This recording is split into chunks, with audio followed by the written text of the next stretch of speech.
मैं नीतीश कुमार मिश्रा।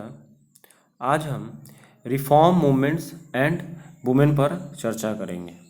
19वीं सदी के सामाजिक धार्मिक सुधार आंदोलन के केंद्र में महिलाएं। आधुनिक विचारधारा एवं दृष्टिकोण से 19वीं सदी के समाज सुधारकों को प्रगतिशील सामाजिक तत्वों के प्रचार प्रसार एवं विकास हेतु भरपूर प्रोत्साहन मिला है। समाज सुधार के क्रम में सुधारकों का ध्यान तत्कालीन सामाजिक व्यवस्था के विभिन्न पक्षों की ओर गया है।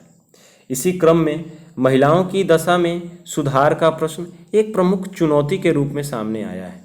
इसी सदी में ईसाई मिशनरियों एवं पाश्चात्य शिक्षा प्राप्त बुद्धिजीवियों ने महिलाओं की पतनोन्मुख दशा के उन्नयन के लिए अनेक प्रयास आरंभ किए। इस दिशा में सबसे पहला कदम राजा राम मोहन राय के द्वारा उठाया गया है।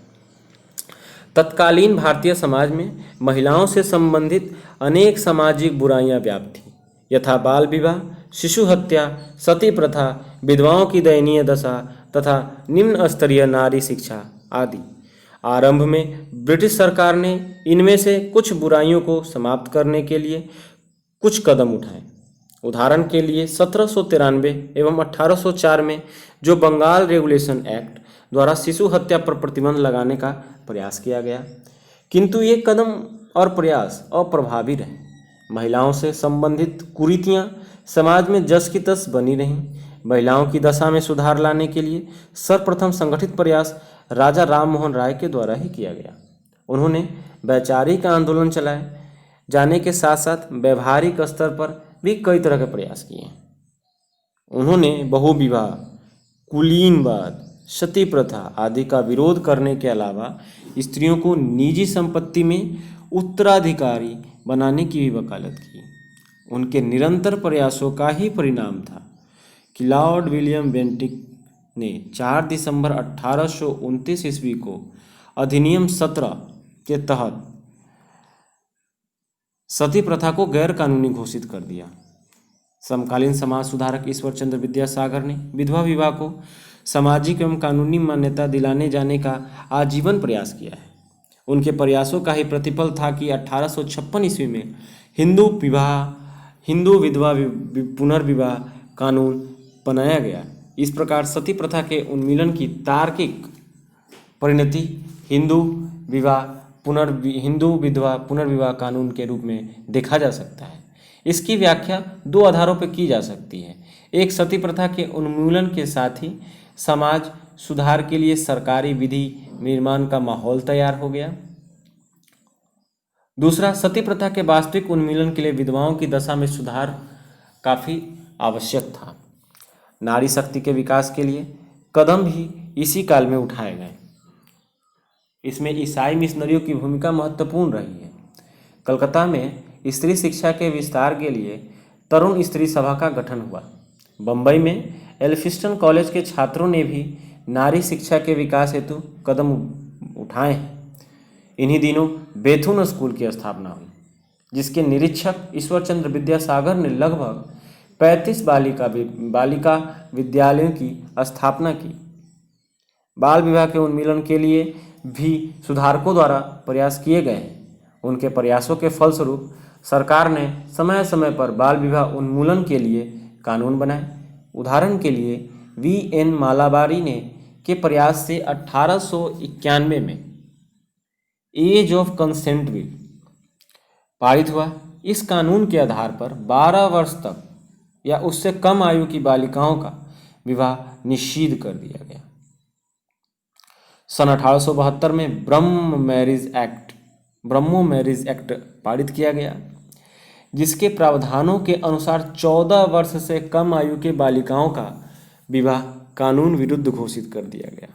तदुपरांत महिलाओं की दशा में सुधार के लिए लाया गया एक प्रमुख कानून है 1929-30 का शारदा एक्ट। इस कानून द्वारा विवाह योग्य पुरुषों की न्यूनतम आयु 18 वर्ष और महिलाओं की न्यूनतम आयु 14 वर्ष निर्धारित कर दी गई। इस प्रकार यह कहा जा सकता है कि 19वीं शताब्दी में महिलाओं की स्थिति में सुधार के लिए निरंतर प्रयास किए जाते रहे हैं।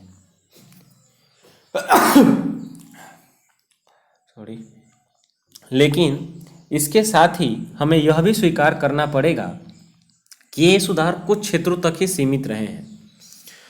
जहाँ तक इन कानूनों का सवाल है, तो ये इन कुरीतियों की व्यापकता को रोकने में अधिक कारगर सिद्ध तो नहीं हुई, लेकिन कानूनों का क्रियान्वयन कराने वाले अफसर तंत्र के प्राथमिक कार्यों में अंग्रेजी शासन को सुदृढ़ता प्रदान करने वाले कारकों का संवर्धन अवश्य किया है।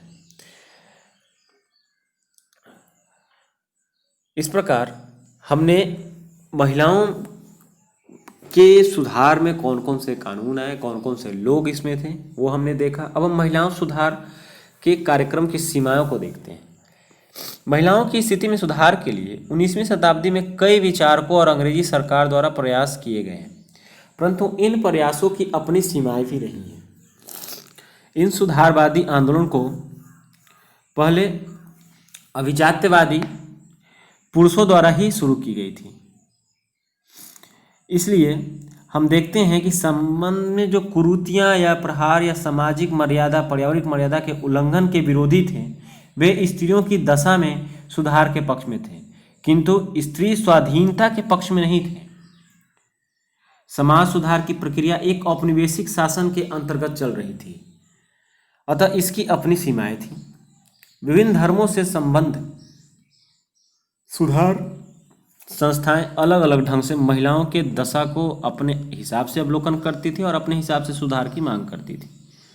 अपने संप्रदाय में बांधकर महिलाओं के समस्याओं को देखा करती थी।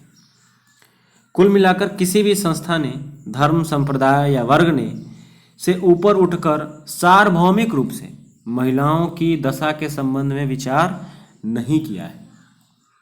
स्वतंत्रता के पश्चात भी महिलाओं से संबंधित समस्याएं धर्म एवं संप्रदाय की सीमाओं में भी बंध कर रह गई। बहरहाल हमारी सैद्धांतिक संवैधानिक घोषणा के बावजूद एक समान आचार संहिता का निर्माण आज तक नहीं हो सका है। निष्कर्षतः हम यह कह सकते हैं कि विधि निर्माण के बावजूद भी इन कानूनों का वास्तविक क्रियान्वयन नहीं हो सका। उदाहरण के लिए 19वीं सदी में महज 38 विधवाओं का विवाह हुआ।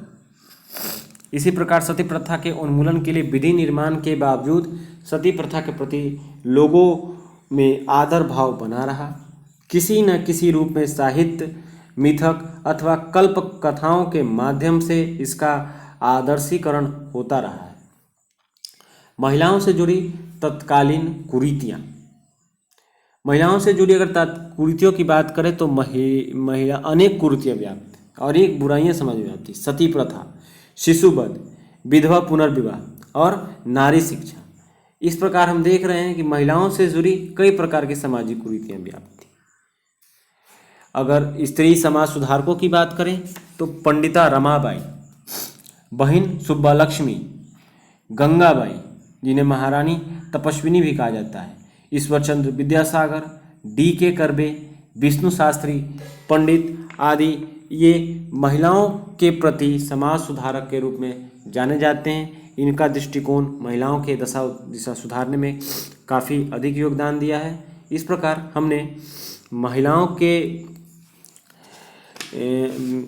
सामाजिक धार्मिक सुधार आंदोलन में महिलाओं का किन किन क्या क्या समस्याएं थी उसको हमने देखा। दूसरा, हमने महिलाओं सुधार कार्यक्रमों की क्या क्या सीमाएं हैं उसे हम लोगों ने देखा है। धन्यवाद।